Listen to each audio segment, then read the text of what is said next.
Amber Ashes by G.M. Blackjack. Chapter 6. She Comes in the Night. Twilight woke up before the dawn. This was both expected and not. After all, she hadn't set an alarm, and she hadn't locked her sleep to any sort of circadian cycle. Spell. So the time of awakening would be pretty random.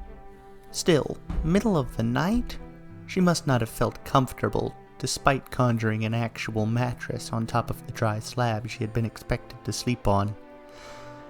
Annoyingly, she was up, and she didn't feel like casting a sleep spell on herself. She checked herself over, making sure the disguise spell hadn't faltered while she'd been out. No wings to speak of. Good. They already worshipped her as a savior, which was nice, but she drew the line at being worshipped as a god, which is what those wings would make her in most societies. Plus, she needed to at least look approachable to her companions if she were to get any useful camaraderie out of them. Pinky was sleeping soundly on one of the mattresses, though she had forgotten to take off her glasses and would leave a red mark on the side of her face when she woke up. If Twilight had to guess, this was a pattern with her. The Earth Pony was hugging the blanket to her rather than draping it over herself, indicating she was used to sleeping with another pony in the bed. Twilight sighed. So she did have a family. A completely ordinary mare, torn away from everything. Twilight usually loved using her type on random adventures, but in most cases she knew what was going on and could guarantee their safety. The fact remained that Twilight Sparkle, Empress of Unity, didn't really have the foggiest idea what was going on. Maybe it was time to change that. Twilight hopped out of bed, glancing at Applejack's bed, surprised to find it empty. Casting a quick scan spell, she found the pony outside. She was easy to find. The pony had no magic in her whatsoever. Even the ponies in this desert had some arcane energy flowing through them. Applejack was a dead zone. Twilight trotted over to see Applejack staring up at the stars. "It's dark at the top," Applejack said, her hoofs still tapping in perfect time. "In your home?" Applejack nodded. "Beyond the mesh, there are no lights, just empty blackness. We're missing out. Lights from the sky." She adjusted her hat with her free hoof, smiling. "So, what's a mare like you doing out here at a time like this?" Twilight asked, smirking. "Can't sleep." "Nightmares?" "Couldn't even get to sleep to see if I had those or not." Twilight pointed at her horn. "I could make you fall asleep, if you wanted. Wouldn't even be that hard." "No," Applejack said. "I don't know what that would do to my rhythm." "Come on, it's just tapping hoof. What does it matter?" "Everything," Applejack said, in a dry tone that told Twilight she'd just said something beyond insulting. Twilight made a mental note. Unlike Pinky, Applejack was very capable of resentment. It would be prudent to watch her words around the mechanic. "If you say so." Twilight looked at the stars. "I'm going to try to feel the magic of this world, see if I can get any answers. It might take a while." Need me to do anything?" "Watch me. Make sure no pony interrupts me?" "You got it." Twilight blinked. "Just like that?" "You're clearly the manager of this group of ours. That's all I need to know." "Not all managers are good, you know." "True, but where would we be if we didn't follow orders?" "If I followed the orders of my old managers, most of my galaxy would be enslaved and dead." This was true, but Twilight knew Applejack had no clue what a galaxy was. Applejack was silent for a few moments. "I'll watch you." "Good," Twilight said. She took a few steps away from Applejack until she found a suitably level area. With a quick burst of magic, she removed the sand grains from the cobbled ground. Her rump hit the ground hard, marking the center of an intricate magic circle lined with vine-like designs dotted with the occasional flower. Twilight's entire body began to glow a powerful violet, and her horn shone like a miniature star. The moment she tapped into the magic of the world, her horn shot a beam into the sky that could be seen for miles around. And then she lost all sense of scale as her mind took in the entire magical field at once. She hated this part of the spell most of all, and as she suspected, it was even worse than usual, since this world's magic was foreign to her. There was barely any awareness of the realm she was in, much less of herself. That was her first mission, locate her body so she had an anchor. If she somehow failed this task, well, she had backup spells to keep her from going completely brain dead, but the part of her intelligence that was out here would dissipate into nothing, dying. Considering she was that intelligence right now, she had some pretty good motivation to find herself. Luckily, even though the magic was foreign and folded in ways that made no sense to her, it was weak, while she was strong. Once she was able to recognize relative strengths in the magic field, she found her body easily. She was a little annoyed to find that this had taken 20 minutes, but everything was fine now. With a suitable anchor set, she stretched out, feeling the world around her. Deep beneath the crust, there was a solid layer of magic-producing stone. It was weak, and if everything she knew was to be believed, it had been weakening at a dramatic rate over the last few years. There were a few places where the layer poked above the sands, creating sharp, dark structures. Twilight wondered what the locals thought of those. The magic substance reacted to her scans, though Twilight did not know what the reaction meant. Interesting, but frustrating. Almost the entire planet was desert, Twilight found. There was exactly one ocean, and it took up maybe 5% of the surface area of the world. Everything else was dust. It was hard for her to sense signs of civilization, with her awareness spread out so thin, but she couldn't find any major cities. But when she switched to scanning magic itself, she found a few things of interest. First, there were other spaces. A few specks here and there that shone with abnormal energy that was similar to the magic of the world, but wasn't. It felt darker, thicker, a bit like syrup, really. Every time she focused on one of these points, she was reminded that it wasn't the magic she had tapped into, so she couldn't get much information about it. One thing she could look at was another magical beacon. Nothing compared to her own power, but far beyond anything else the world had to offer. It shone like a white diamond in the world. If Rarity had to guess, it was the real Enchantress. "Hello there, Enchantress. How are you doing?" "Get out of my head!" "Geez, just trying to start a conversation here." "She's getting away because of you!" Twilight pulled back. Something was happening around the Enchantress. She could feel reality rippling. Something trans-dimensional was occurring in the area. "Applejack!" she boomed, speaking through magic rather than her vocal cords, startling the poor earth pony considerably. "Wake up, Pinky! We need to go!" Applejack, despite being outright terrified of the booming voice coming from the sky, knew who it was and obeyed.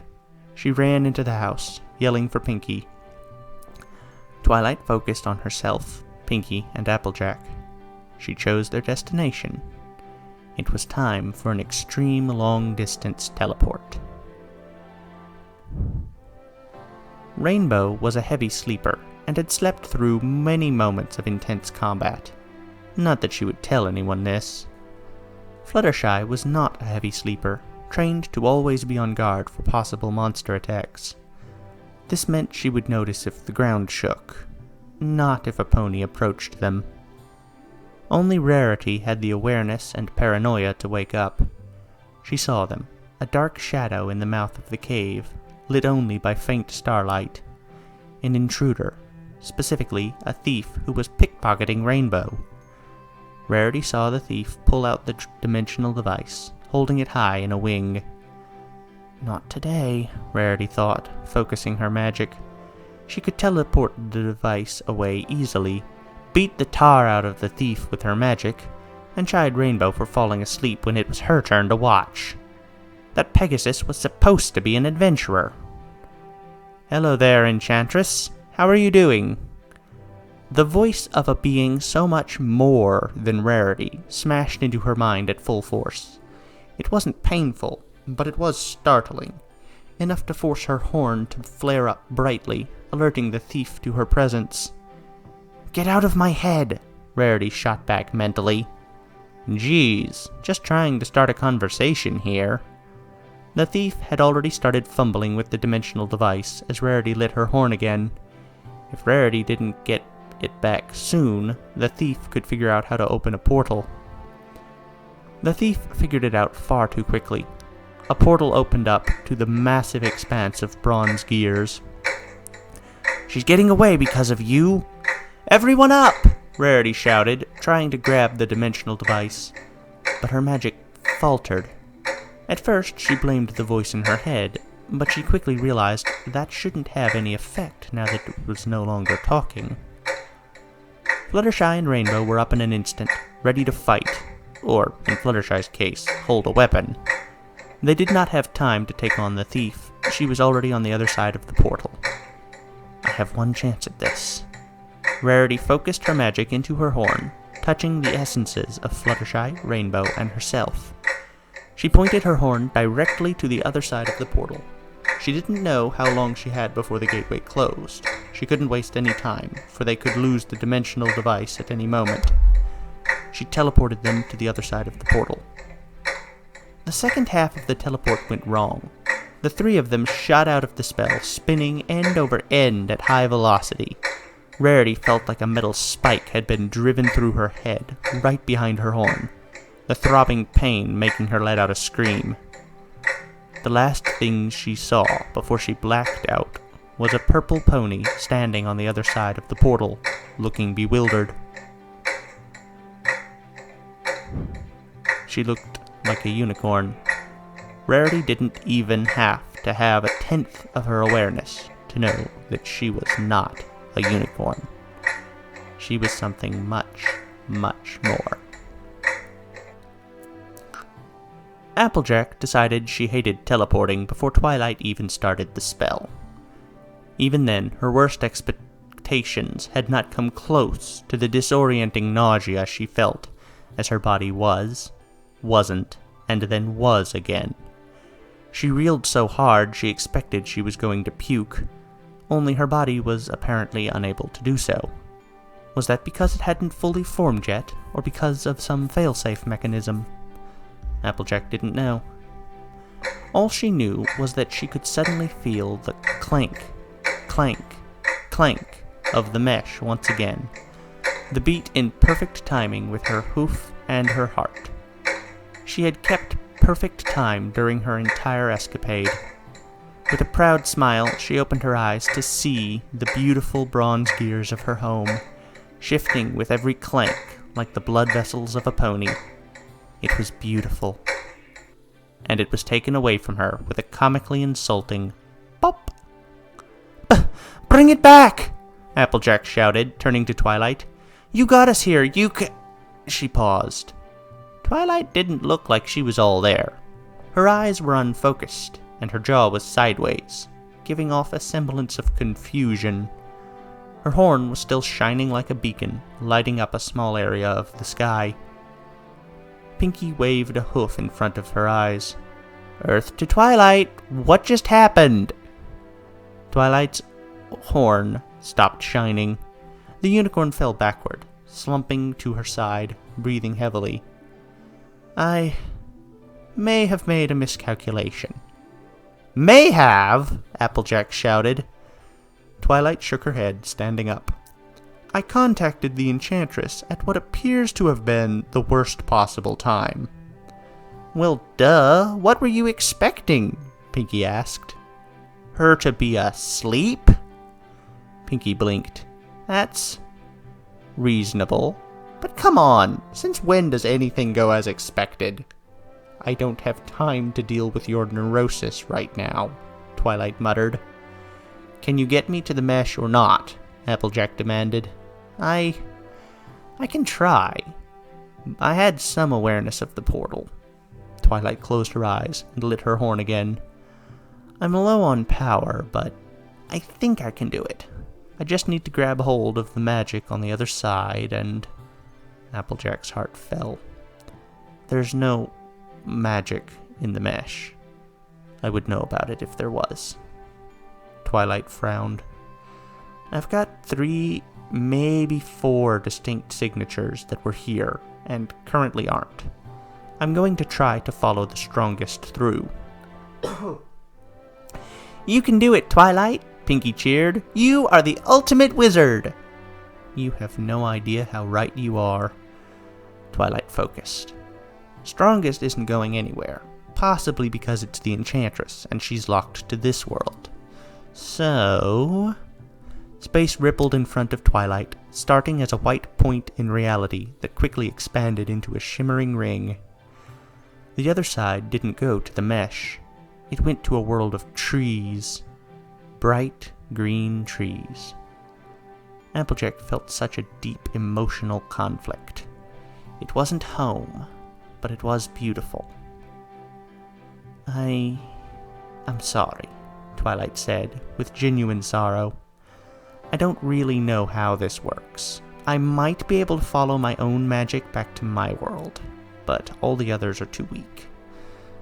Wordlessly, Applejack marched through the portal to the verdant land on the other side. It was currently the middle of the day here, and everything was so full of life. She walked on top of pointed green things she wasn't sure what to call, and the trees all looked so different from each other. Not at all like she'd expected they would. Were they different kinds of trees? She had no way to know. There were other living things too, small buzzing creatures flitting left and right, something with feathers flapping through the air. By the time Twilight and Pinky had followed her through, she had already started laughing.